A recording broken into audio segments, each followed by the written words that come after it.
Okay, now we are going to talk about binary number system. Binary number system. As the name indicates, binary. Binary means something which is having two digits. So these are 0 and 1.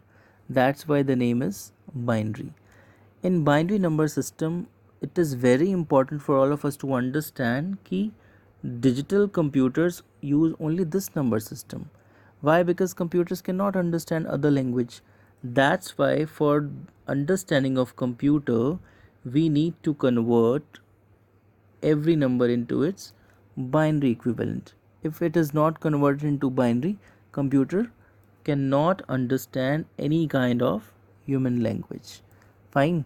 So that's why we need to convert decimal into binary numbers. Definitely we will be learning how a decimal number can be converted into binary number, but before that let's have a look to the table. In the table you can see how every decimal value has some binary equivalent values corresponding to this. In the next video we will be learning how can we convert a decimal into binary. Thank you.